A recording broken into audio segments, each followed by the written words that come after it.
Welcome to the Heavy Spoilers Show. I'm your host Paul, aka the guy who's now at the point where he's leaking things about movies after they've released. Since discussing our Daniel Craig, Balder the Brave and Mordo scoop last week, we've been featured in comicbook.com, new Rockstars, MCU Direct, the bloody lot of them. Everything is coming up Millhouse, and after this week's Weekly Planet discussing more of the cameos that were cut from the Multiverse of Madness, I thought I'd talk about what I'd heard was originally in the film. More like Multiverse of Madness, hey?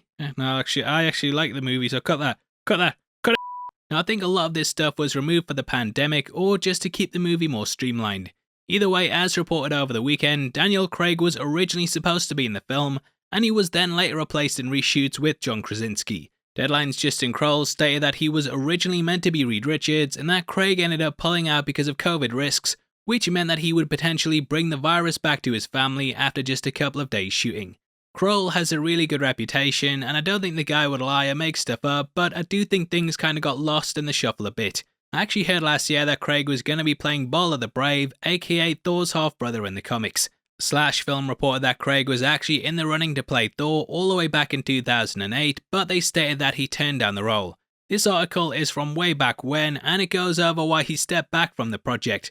It definitely paints out the idea that he could have been the Norse god, which this movie would of course followed up upon. Craig of course played James Bond, and potentially he didn't want to do two franchise characters, especially as Marvel Studios hadn't really made a name for themselves then. They were just coming off the back of Iron Man, and it would be years before they established themselves as the biggest franchise in Hollywood. So Craig coming back as Balder makes way more sense, and it shows a sort of what if over what could have been. This is similar to the Tom Cruise rumours, and they really picked up steam because he was originally who would have played Tony Stark. So Craig coming back is really nice casting to me, and I think Balder would have been great to have been in the movie, especially if he was playing the role. If I am wrong and he was Reed, then I actually prefer Krasinski over him, and potentially this could show that Marvel have made up their mind on him playing the character in the 616. I don't see why they'd bring in a completely different character if they didn't want him, especially for Reed, but let me know below what you think, and also hit the thumbs up button, please sir, I'm begging. Now as for how I heard Balder went out, I was told he was talked into ending his own life by Wanda, which is what started the fight. In the final cut it was Black Bolt who died first after he blew his own mind, and then she moved over to Reed. Now Olsen actually revealed that she'd never met Krasinski before, and I think this confirms that he was a replacement in the reshoots. I talked about this recently over at the Agents of Fandom podcast, and Josh from Den of Nerds brought out that it looks like Krasinski was just green screened into all the footage. He said that he thinks that Marvel made it as easy as they could for him, and just let him probably film this stuff either in his home or near it, and that they just dropped this into the scene. Not sure how it works yet, but something to bear in mind when you watch this stuff. Anyway, the Weekly Planet released an episode on Monday in which they discussed the things that they'd been sent. I actually got told this recently as well, but I didn't report on it as I didn't want to seem mental, so blame them. Yeah, blame them if Mickey comes round with the goons to tell you to stop watching this. Now they started by saying, the Wanda killing MCU Mordo scene is real. Also, I can't really do the accent. Now they also said that Michael Fassbender was going to show up as Magneto at one point, and according to their source, this scene was filmed. It's something that My Time to Shine Hello also discussed, and I had heard his scenes were in the film, but they were later removed as the X-Men plan hasn't fully been nailed down yet.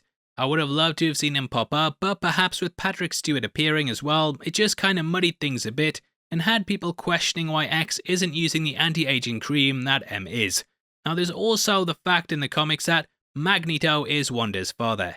Ian McKellen actually made a really fun post the other day talking about Wanda being his daughter. Now Magneto is in my top 3 villains in the comics, and though I would have loved to have seen him in the film, I can't see why he was cut from it. This movie really has no fat, and I think Marvel Studios in the end probably wanted to keep the focus on the characters rather than the cameos. A lot of expectations around comic book movies like this seems to be purely on the cameos rather than the story, so potentially they wanted to kind of keep perception a certain way so that people's expectations going into these films aren't who's going to be popping up.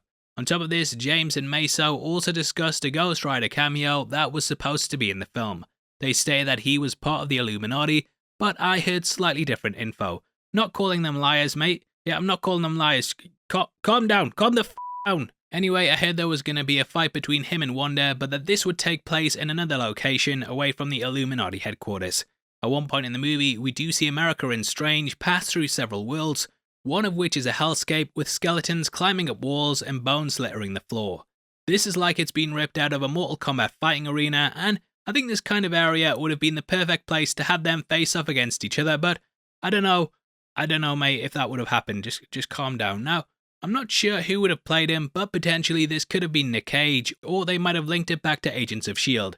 Also could have potentially just been a fully CGI character, but hopefully we get more details on this as time goes on. They then went on to discuss a cameo that we talked about in our last plot leak. This cameo itself turned out to be untrue, but the rest of the video lined up heavily with what we got in the end, so it makes me think there was indeed a plan in place to either shoot this scene, or that it was at least discussed at some point. Those weekly wackadadoos mentioned that Ryan Reynolds was going to appear as Deadpool in the final cut of the movie, and that he would show up in the post-credits scene after breaking through one of the multiversal doorways at the Illuminati headquarters. Going back to the 838 scenes we watched as the 616 Wonder ended up letting go of the control she had over the one in that universe. She then jumped back into the Gap Junction doorway, but she left it open, meaning that there could be a way to travel into the 838 universe. This door was previously only accessible to those with the watch key, but now anyone who makes it into the Gap Junction can potentially also travel into this reality. Potentially, this could cause an incursion itself, as the Gap Junction might even start to bleed into the 838 reality. There are lots of fan theories that the 616 and 838 universes might end up being pulled together in an incursion, and this would lead to a multiversal war between the two realities as they fight to survive. I think this would be great, and currently there's a lot of talk on Twitter that this could be a way Marvel do Avengers vs X-Men. You'd have the 838 X-Men versus the Avengers from the 616, and hey, I wouldn't be mad if that's how it went down. Now, other things we know from what's been released on the movie is that we were going to meet Defender Wong in the 838 universe, and this may have happened at the Sanctorum. I also have a leaked scene that I can't really talk about because I'd get in trouble, but let's say there was a moment in Multiverse of Madness that would have blown the roof off at theaters around the world. Oh crap, it's leaking. Stop that. The Illuminati will see you now. Meet the Dr. Michael Morbius.